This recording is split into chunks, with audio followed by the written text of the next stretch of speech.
시청자 여러분 안녕하십니까? 뉴스9 윤종호입니다. 오늘 밤 12시가 되면 6.3 지방선거 공식 선거운동이 시작됩니다.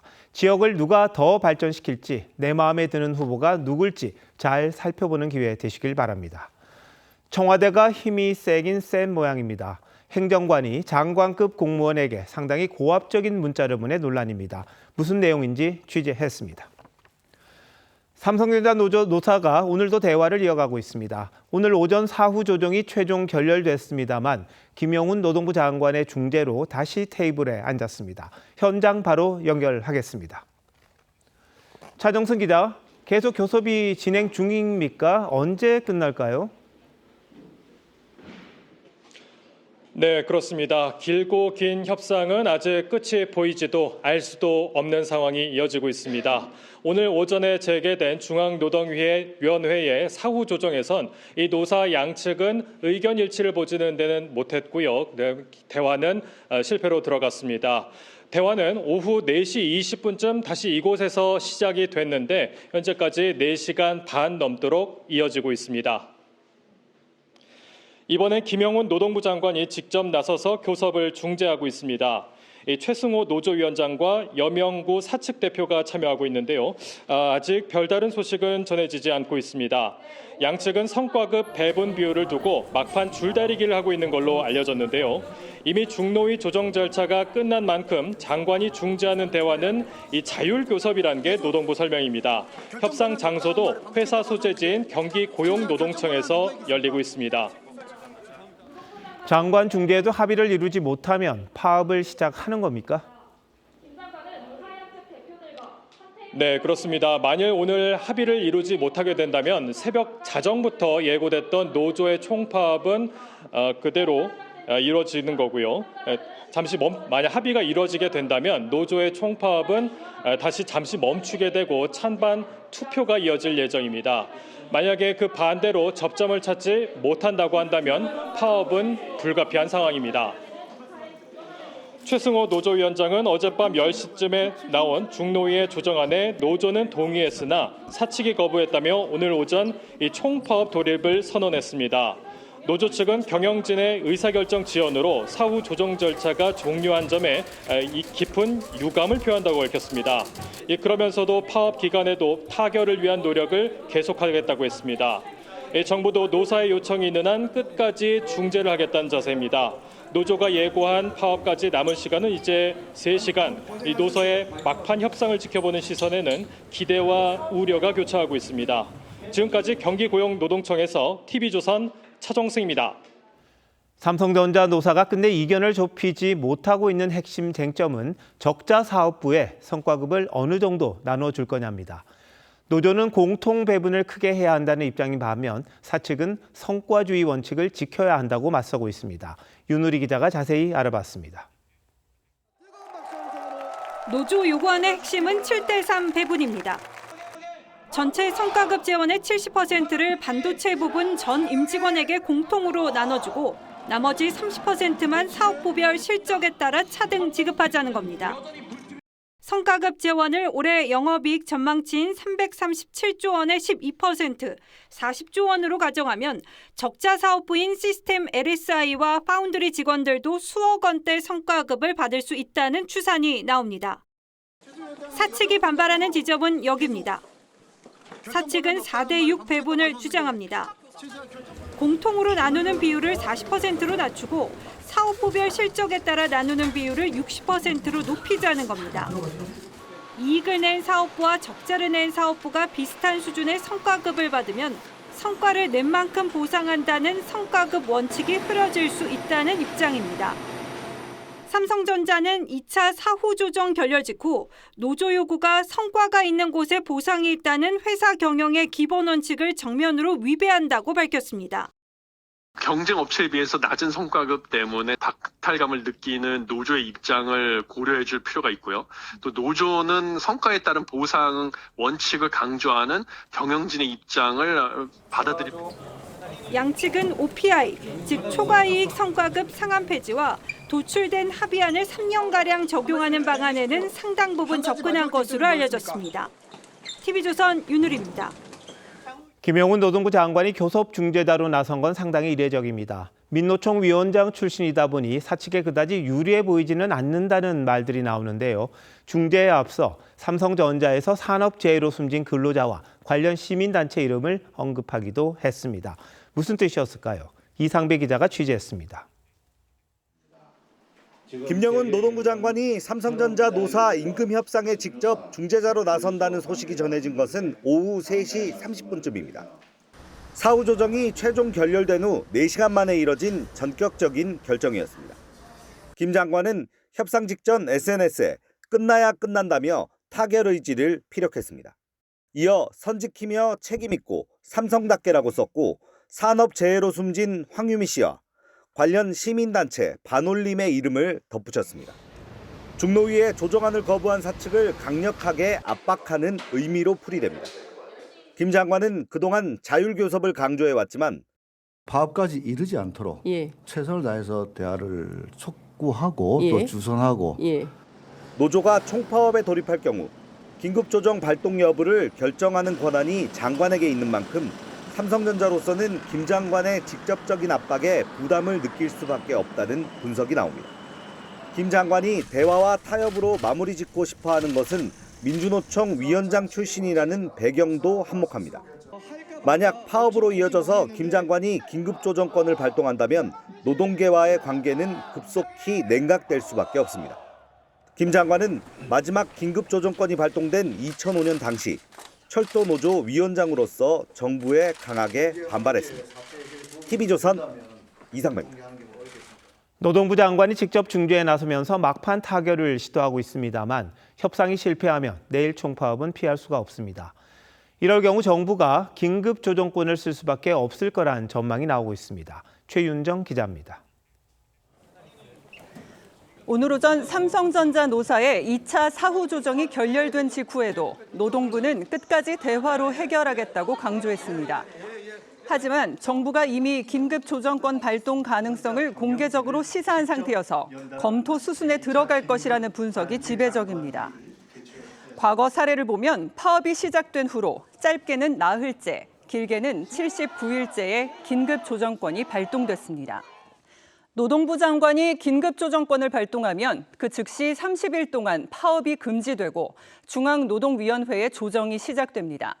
먼저 15일 동안 조정을 해보고 조정이 성립되지 않는다면 다시 15일 동안 중재에 들어갑니다. 중재는 사실상 중노위가 강제로 단체 협약과 같은 중재안을 만드는 것으로 노사는 무조건 받아들여야 합니다. 수용하지 않으면 노사 모두 형사처벌을 받습니다. 그동안 긴급조정권은 4차례 발동됐는데 2번은 노사 합의로, 나머지 2번은 정부의 중재로 종료됐습니다. 이번에 긴급조정권 발동이 공표되면 지난 2005년 아시아나와 대한항공의 조종사 파업 이후 21년 만입니다. TV조선 최윤정입니다.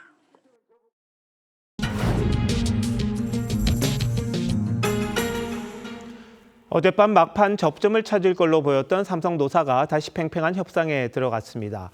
삼성 측이 거부하는 이유가 뭔지 뉴스더에서 산업부 오현주 기자와 더 짚어보도록 하겠습니다. 자, 오 기자, 이 사측이 받아들일 수 없다는 게 성과급 배분 비율입니까? 왜 그런 거죠?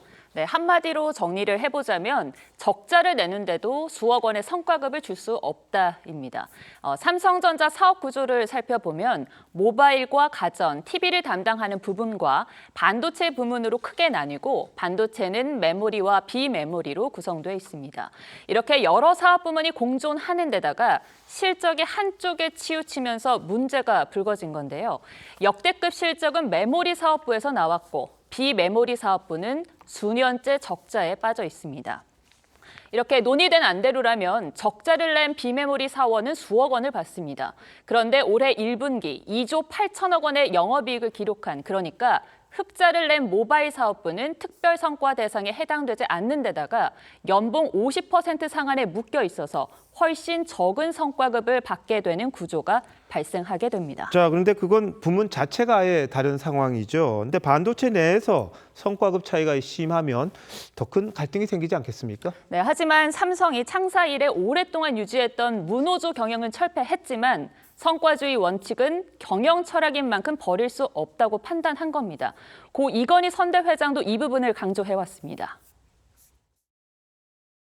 삼성이나 제 인사 방침은 신상필벌, 잘하는 사람은 더 잘하게끔 발탁을 하고 못하는 사람은 과감하게 누르고. 또 비메모리 분야는 후발주자인 만큼 당장 성과 내기 어려운 구조인 걸 감안하더라도 그 보상 수준이 과하다고 봤습니다.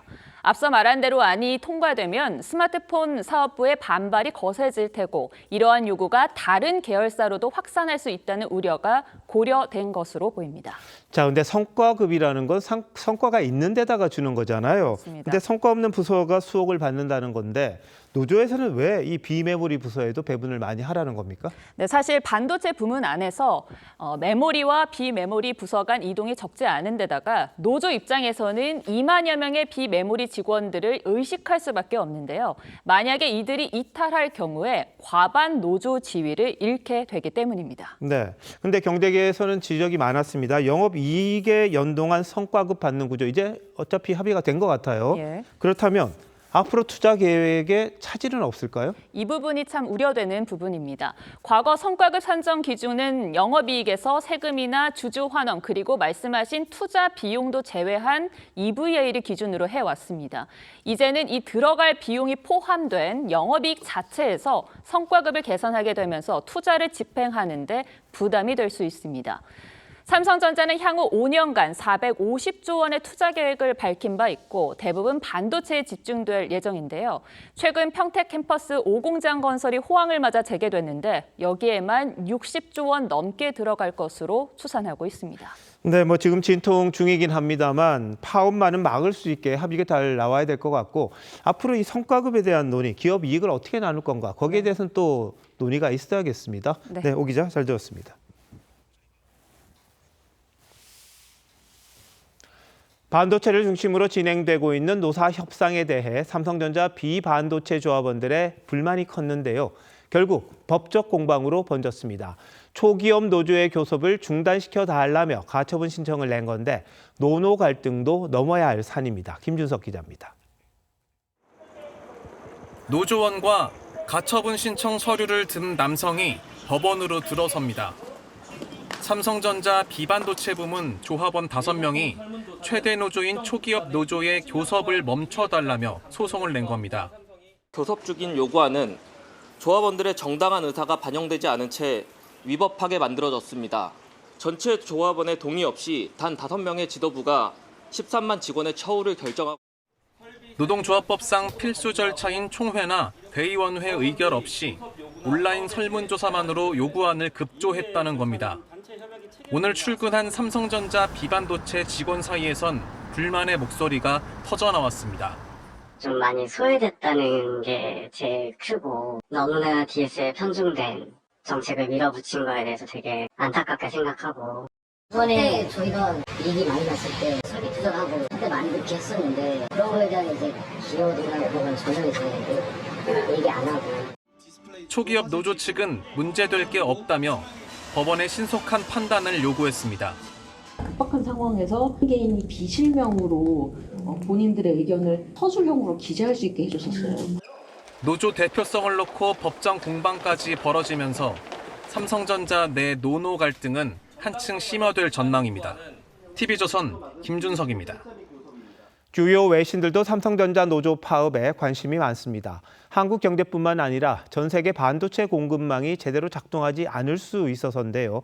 반사 이익을 기대하는 중국 반도체 기업들의 주가가 급등했습니다. 신은석 기자입니다. 이번 사태를 가진 자와 더 가진 자의 싸움이라고 한 블룸버그 통신. 삼성전자는 반도체 분야에서 세계 최대 공급업체라며 협상 결렬이 세계 기술 공급망 전체를 위기에 빠뜨릴 수 있다고 분석했습니다. 영국 가디언 등도 글로벌 D램 공급의 최대 4%, 낸드 공급의 최대 3%가 영향을 받을 수 있다고 짚었습니다. AFP통신은 반도체는 한국 수출의 35%를 차지한다며 파업 장기화가 한국의 수출 주도형 경제에 타격을 줄 수 있다는 정부 내부의 우려를 전하기도 했습니다. 다만 파업 영향이 제한적일 거란 관측도 제기됐는데 한국 법원이 삼성 측의 위법 쟁의 행위 금지 가처분 신청을 일부 인용했다는 점을 이유로 들었습니다. And so he may well intervene here. But any supply shortages due to the strike, and there will probably be some impact. 삼성발 공급망 불안에 대한 우려는 중국 반도체 기업들엔 호재가 되는 모습입니다.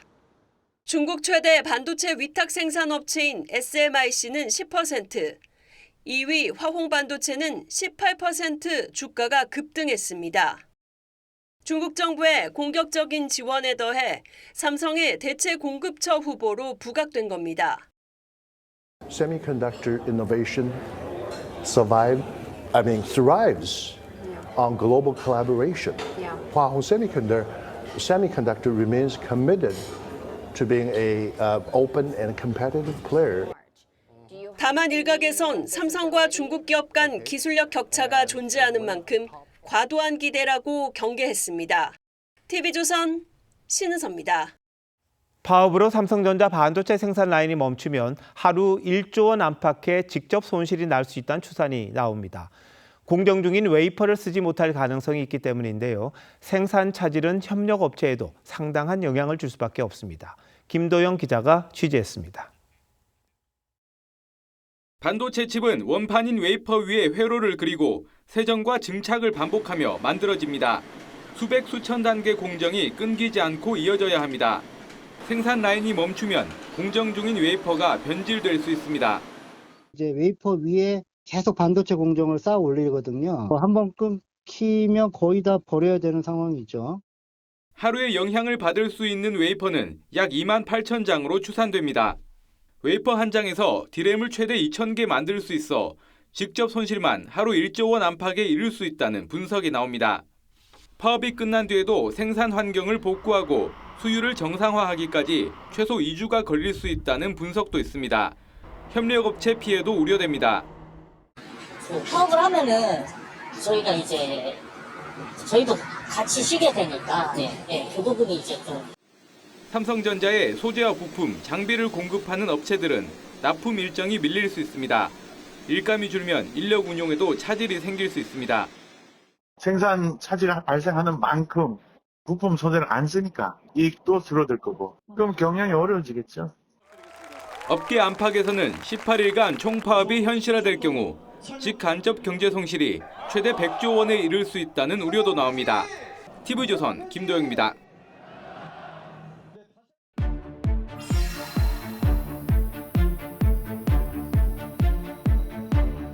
삼성전자 노사의 세 번째 사후 조정마저 결렬되면서 파업이 사실상 현실화됐습니다. 현재 진행되고 있는 노동부 장관의 직접 조정까지 깨지면 내일부터 반도체 공장에 불이 꺼질 거란 분석이 나오는데요. 예상되는 피해와 전망, 황병준 기자와 따져보도록 하겠습니다. 황 기자, 협상이 최종 결렬되면 내일 당장 반도체 공장 가동이 중단되는 겁니까? 일부는 가동될 수 있습니다. 반도체를 만들 때 반드시 필요한 웨이퍼가 변질되는 걸 막는 작업, 시설 손상 방지 작업 등은 파업 중에도 계속돼야 한다는 게 법원의 판단이었죠. 이를 근거로 사측은 필수 인력으로 7,087명이 필요하다고 노조 측에 통보한 상황이었습니다. 파업을 하는 동안 메모리와 파운드리, AI 센터 등을 가동하기 위해 투입되는 인원입니다. 자, 그런데 노조는 총파업에 문제가 없다, 이런 입장인 겁니까? 네, 노조는 오늘 예정대로 총파업에 돌입한다고 했습니다. 당초 노조는 출근 대상자에 비조합원을 먼저 배치하라며 사측을 맞받았죠. 단체 행동권이라는 기본권이 침해받지 않도록 해달라는 논리였는데요. 노조원들이 순순히 근무에 투입될 가능성은 낮은 상황이란 얘기입니다. 사측이 필수 근무 인력을 요구한 안전, 보안 업무 부서도 평소처럼 운영되긴 어려울 수 있다는 분석이 나옵니다. 자, 그렇다면 노조가 법원이 필수 근무 인력을 배치하라고 그랬잖아요. 그걸 무시한다는 이야기입니까? 대가는 있습니다. 가처분 결정을 어기게 되면 노조는 하루에 1억 원씩, 지부장과 대행은 1,000만 원씩 회사에 내야 합니다. 다만 형사적 책임까지 지는 건 아닙니다. 가처분 결정 자체가 민사에 속하기 때문입니다. 위반 시 회사에 내는 1억 원도 민사집행법상 간접 강제 조항에 따른 겁니다. 노조의 부담과 제약이 늘어난 건 맞습니다만 파업 행위를 물리적으로 막을 강제력이 생긴 건 아니기 때문에 노조는 총파업을 강행할 수 있는 상황입니다. 총파업을 전면적으로 한다면 예상되는 피해액은 어느 정도입니까? 삼성전자의 올해 예상 영업이익은 약 300조 원으로 추정되고요. 하루 손실액은 1조 원에 달한다는 분석입니다. 예정대로 18일 동안 파업이 이어지면 직간접 피해를 합쳐서 40조 원 넘는 손실이 생길 거란 전망도 있습니다. 파업이 종료돼도 문제는 남습니다. 반도체 공장 특성상 한 번 멈추면 설비를 복구하고 다시 가동하는데 상당한 시간이 소요되기 때문에 최소 한 달에서 많게는 수개월 동안 생산이 중단되고 손실액은 눈덩이처럼 불어날 거란 분석도 있습니다. 장비가 오염이 된다든지 배관 라인이 오염이 된다든지 이런 일이 발생하면 그 데미지는 회복하는데 3개월 이상이 걸리는 겁니다. 생산이 지연되는 만큼 100조보다는 적지만 커다란 피해가 발생할 것으로 예상. 만약 파업을 한다면 이게 삼성전자뿐만이 아니라 협력사 그리고 우리 국민 전체에도 영향을 미치니까 빨리 좀 타결이 됐으면 하는 그런 바람이네요. 황 기자 잘 들었습니다.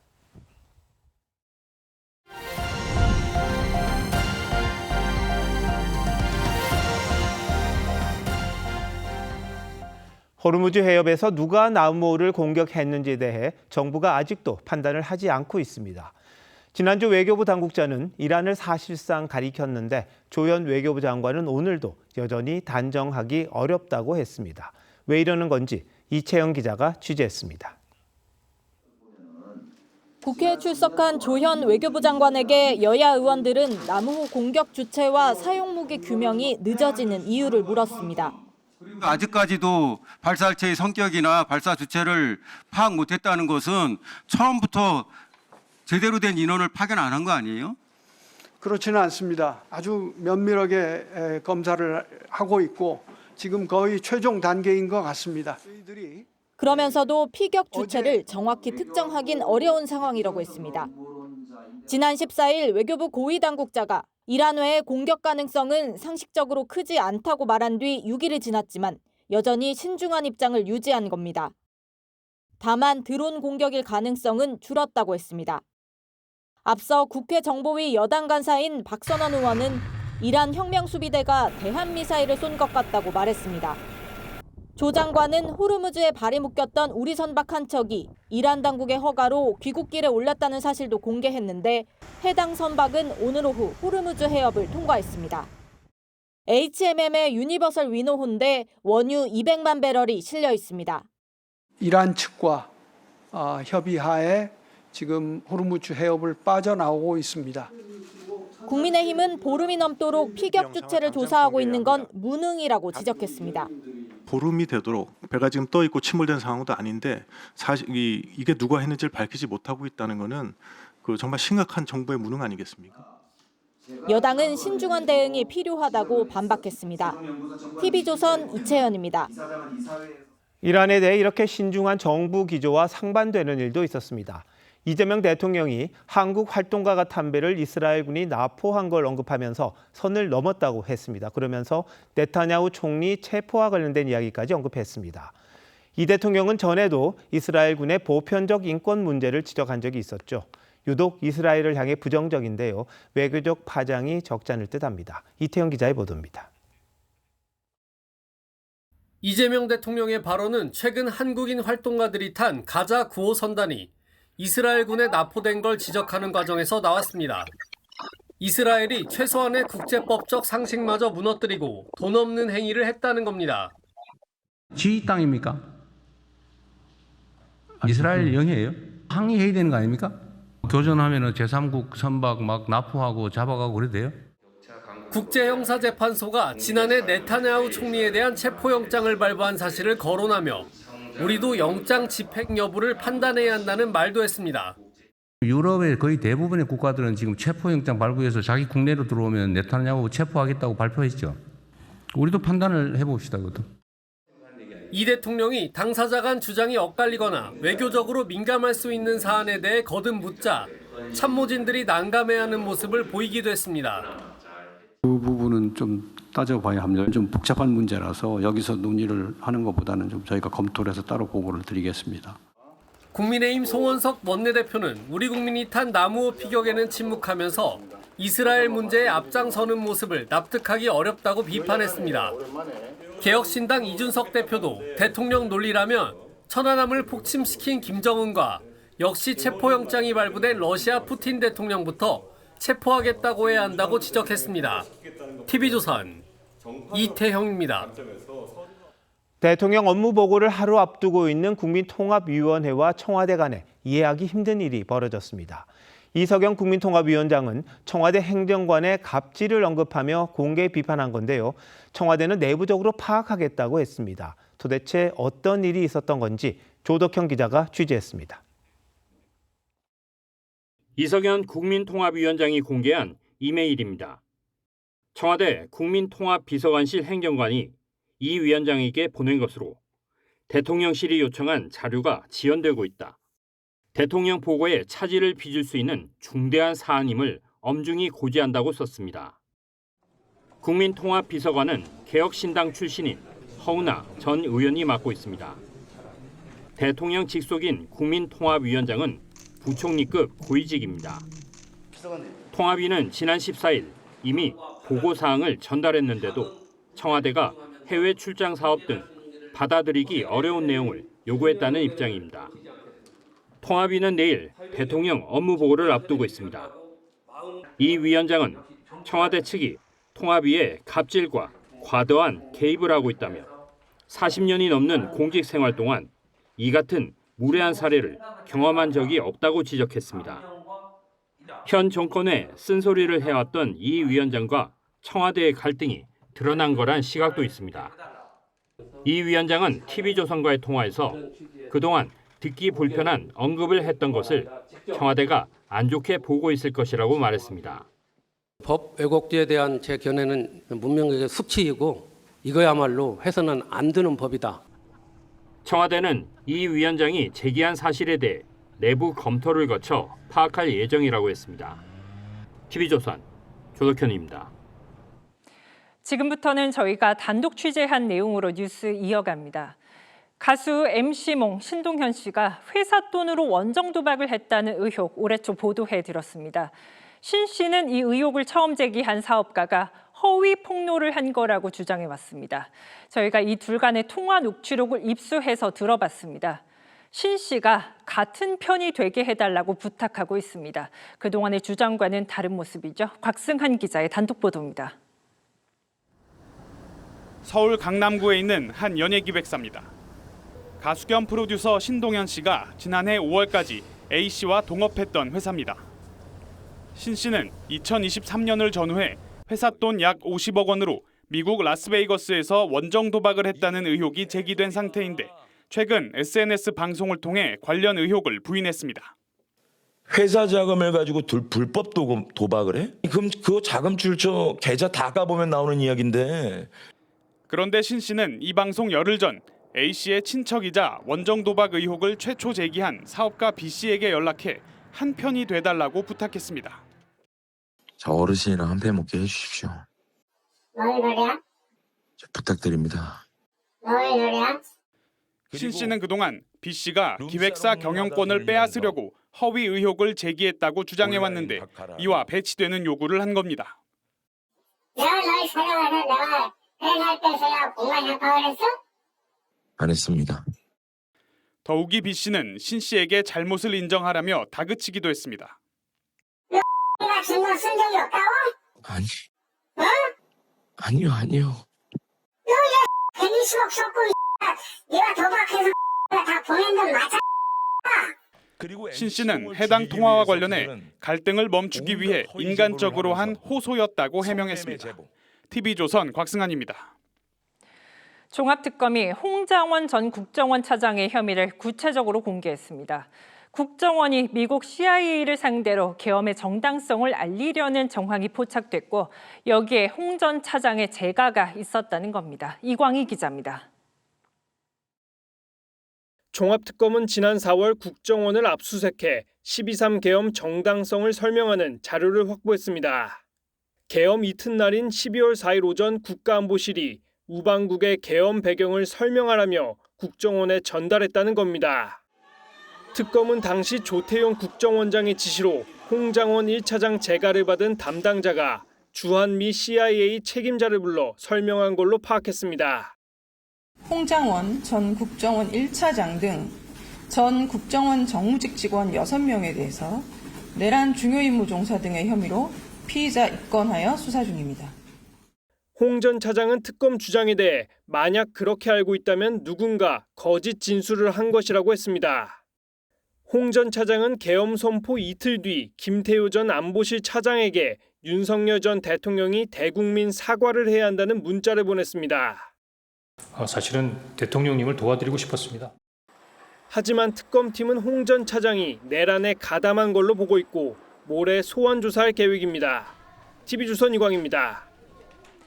김건희 여사가 과거 줄리라는 예명으로 유흥주점에서 일했다는 의혹이 제기됐었는데요. 법정의 증인으로 나온 김 여사는 자신의 영어 예명은 제니였다며 적극 반박했습니다. 조윤정 기자가 보도합니다.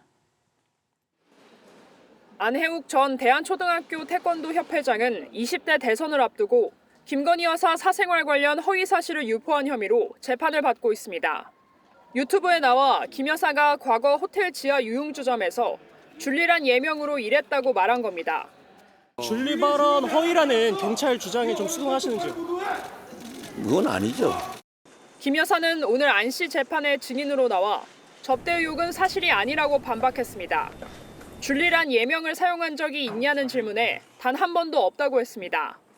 또 줄리의 줄자도 사용하지 않았다며 미니홈피나 채팅방에선 제니라는 이름을 사용했다고 했습니다. 저를 아는 모든 사람은 제니라고 불렀다고 설명했습니다. 접대를 목격했다는 주장이 나온 1995년 당시엔 대학원에서 자격증을 따기 위해 공부할 때라고 덧붙였습니다. 아침 저녁으로 학교를 다녔다며 당시 학생이고 나이도 어려 호텔을 드나들 상황이 아니었다고 했습니다. 김 여사는 이 일로 6년째 정신병을 앓고 있는 상태라며 진정으로 반성하지 않으면 처벌을 원한다고 말했습니다. TV조선 조윤정입니다. 오늘 새벽 폐지를 줍던 60대 남성이 음주운전 차량에 치여 숨졌습니다. 경찰에 붙잡힌 이 운전자 이미 교제 폭력 혐의로 경찰에 쫓기던 상황이었습니다. 김승돈 기자입니다. 흰색 승용차가 골목길을 빠른 속도로 지나갑니다. 잠시 뒤 경찰차와 소방차가 잇따라 출동합니다. 오늘 오전 3시 36분쯤 경기 용인시 전통시장 인근에서 승용차가 인도로 돌진했습니다. 이거 막 줄 치고 이러더라고요. 아수라장이 됐었지. 빠른 속도로 내달리던 차량은 이곳 삼거리에서 인도를 덮친 뒤 하천 가드레일까지 들이받고서야 멈춰섰습니다. 당시 인도 위에는 폐지를 줍던 60대 남성이 있었는데 사고 충격으로 하천 밑으로 추락해 병원으로 옮겨졌지만 끝내 숨졌습니다.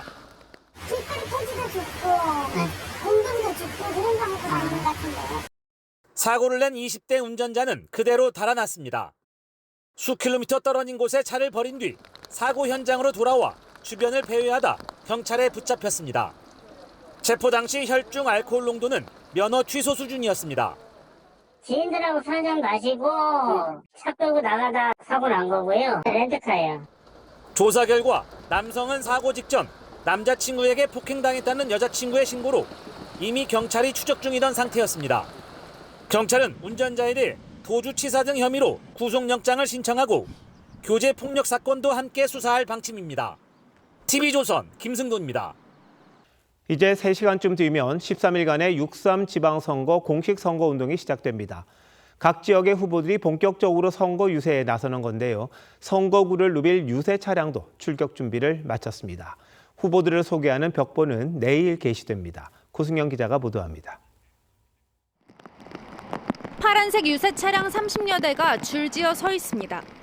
내일부터 민주당 정원호 서울시장 후보의 얼굴이 띄워질 대형 화면을 점검하고 차량에는 문제가 없는지 한 번 더 확인합니다. 똑같아요. 하 버튼 꾹 누르고 있으면 장비 최대한 복잡하지 않게 만들어 놨어요. 저기 리프트 차량이다 보니까 상당히 위험합니다. 그거에 대해서 안전 교육을 받는데. 비슷한 시각 국민의힘 오세훈 후보의 빨간색 유세 차량도 준비를 마쳤습니다. 빠진 음원을 체크해 추가하기도 하고 영상은 제대로 나오는지 막판까지 점검합니다. 오늘은 비가 오니까 덮고 갈게요. 그다음에 안전운전 아까 배우신 대로. 네, 알겠습니다. 모든 준비를 마친 유세 차량들은 서울 시내 구석구석에 배치돼 내일 출근길 시민들과 첫 만남을 갖게 됩니다. 각 시도 선관위에선 후보들이 제출한 선거 벽보 점검을 마치고 부착 준비에 들어갔습니다.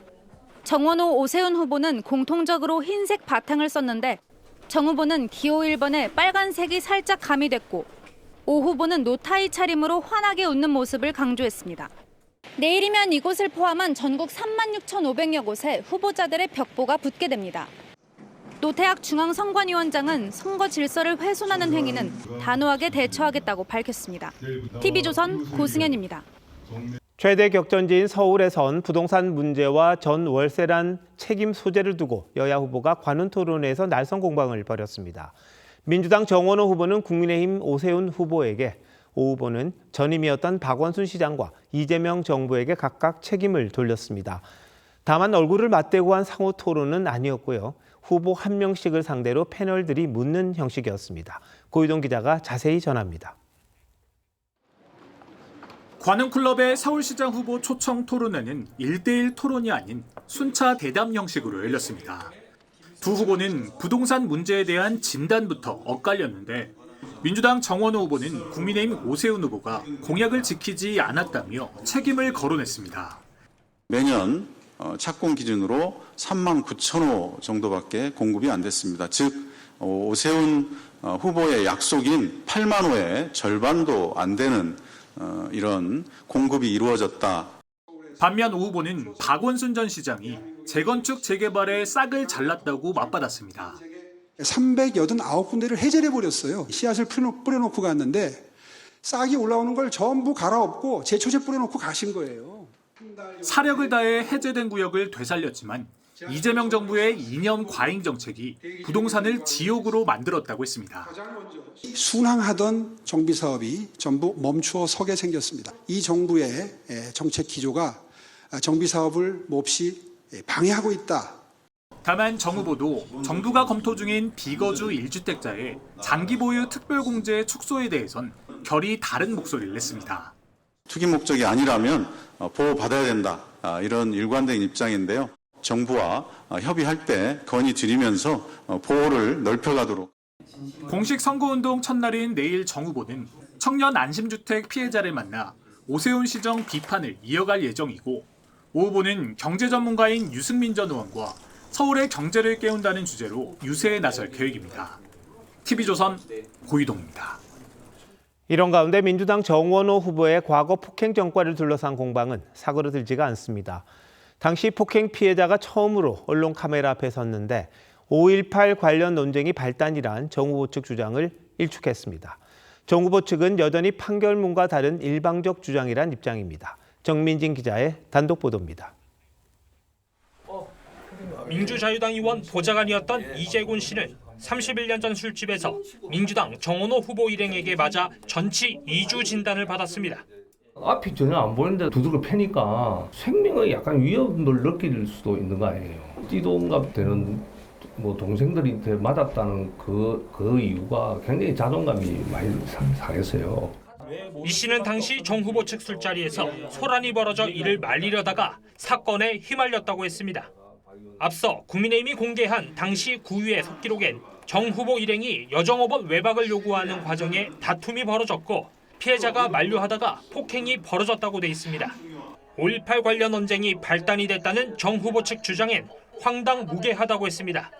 인문식이 없는데 합석을 해서 그런 이야기를 할 수 있는 그런 사이가 아니다, 상황이 아니다 말이죠.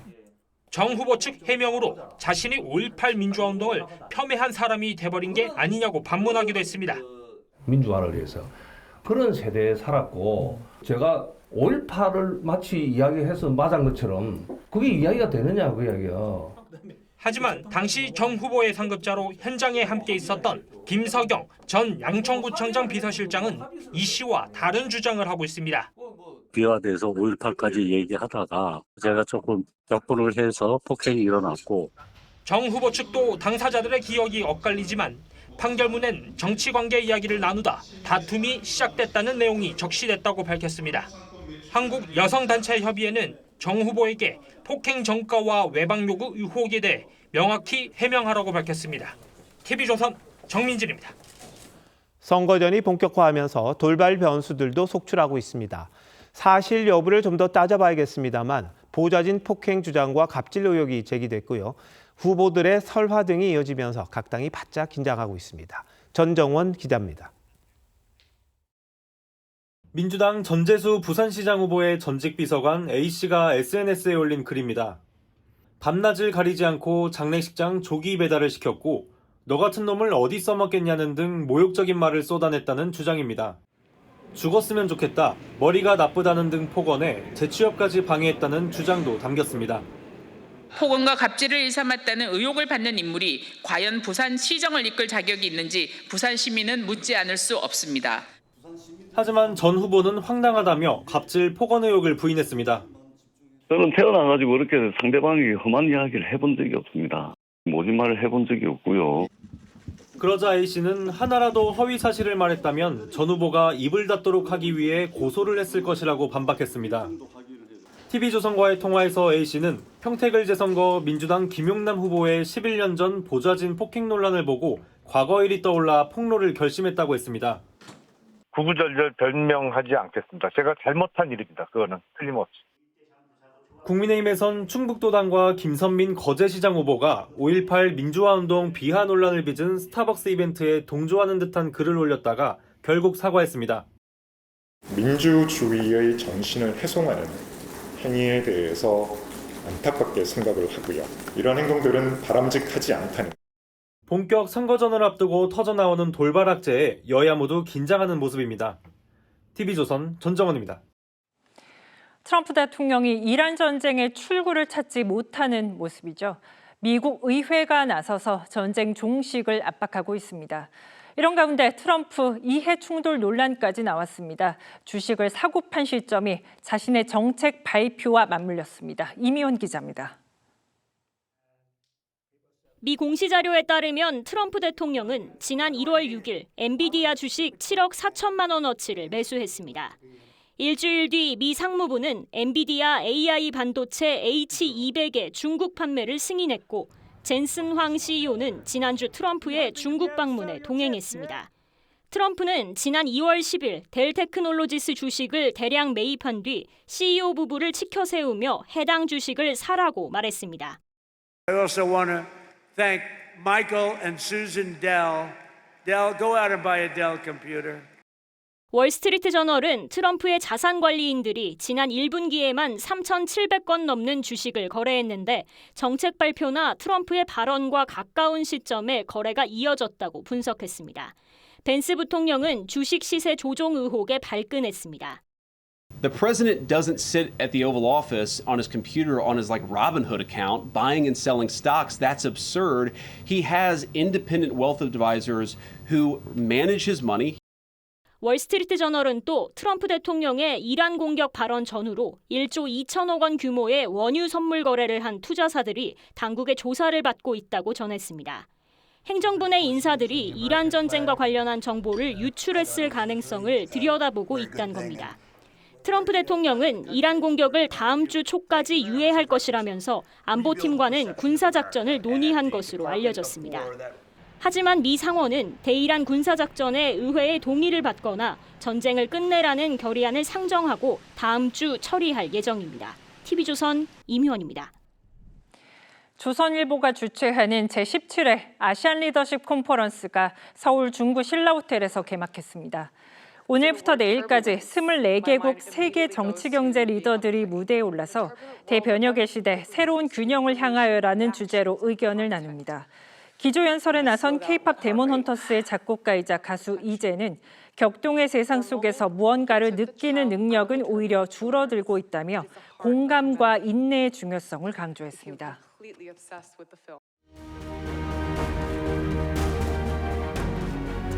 1967년 미국의 한 역사 선생님이 한 실험을 다룬 영화입니다. Was sollen wir mit dem Verräter machen? Wir können ihn auch erhängen oder enthaupten. 독일인이 왜 나치즘에 그렇게 쉽게 휩쓸렸는지를 알아보기 위한 거였죠. 이른바 제3의 물결 실험입니다. 규율과 단결, 행동 같은 그럴듯한 구호가 붙자 아이들은 순식간에 순응합니다. 처음엔 장난 같았는데 곧 비협조자를 감시하고 반대하는 학생을 배척했습니다. 심지어 이들에게 폭력을 가하려고 해서 단 5일 만에 실험은 중단됐습니다. 전체주의라는 게 꼭 군홧발 소리와 함께 오는 건 아니었습니다. 집단을 통제하는 가장 손쉬운 방법은 희생양을 만드는 겁니다. 저 사람만 문제다. 저 사람만 벌 주면 된다. 이런 식의 공포는 집단을 조용하게 만듭니다. 대북 송금 사건을 수사했던 박상용 검사가 징계 직전입니다. 자백 요구, 음식물 제공, 접견 편의 봐주기가 사유랍니다. 민주당이 집요하게 밀어붙였던 이른바 연어 술 파티 흔적도 없습니다. 그러자 검찰 내부망에 나도 징계하라는 글이 줄을 잇습니다. 한 검사장은 피의자에게 커피도 타주고 보이차까지 줬다. 이렇게 항변합니다. 그런데 문제가 커피, 보이차였을까요? 박 검사가 대북 송금 사건 수사 검사가 아니었어도 이런 징계를 추진했을까요? Seht ihr denn nicht, was der vorhat? Der will euch alle manipulieren. Okay, jetzt ist gut, setz dich hin. 제3의 물결 실험에서 마르코는 라이어 뱅어 교사가 결국 나치식 가치를 주입하고 있다고 항의했습니다. 하지만 돌아온 건 앉으라는 친구의 반발이었습니다. 독재가 무서운 건 반대자를 누르는 힘 때문만이 아닙니다. 옆 사람이 눌릴 때 나머지가 고개 숙이면 그때부터 진짜 힘을 얻습니다. 아인슈타인도 세상은 악을 저지르는 자들보다 악을 용인하고 방조하는 자들 때문에 더 큰 위험에 처한다고 했습니다. 검찰 해체가 결정된 후 검찰은 이미 파산청이 됐습니다. 대장동 사건, 서해 공무원 피격 사건, 민주당 전당대회 돈 봉투 사건, 더 다툴 의지를 포기했습니다. 칼이 칼집으로 들어가고 방패를 손에서 놓으면 어떤 일이 벌어질까요? 거악은 활개치고 소악도 미소 짓고 그 속에서 착한 이들만 서글퍼질 듯 합니다. 5월 20일 윤정호 앵커 칼럼, 침묵의 청구서였습니다.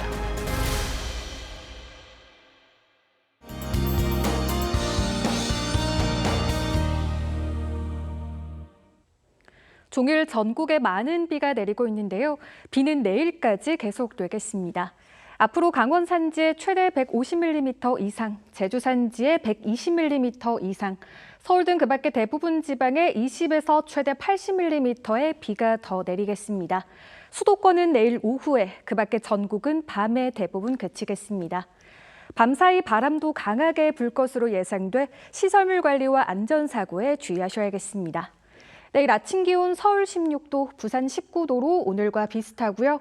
내일 한낮 기온 서울과 광주 20도, 대전 22도, 대구 24도로 대부분 지역의 낮 기온이 20도 안팎에 머물며 다소 선선하겠습니다.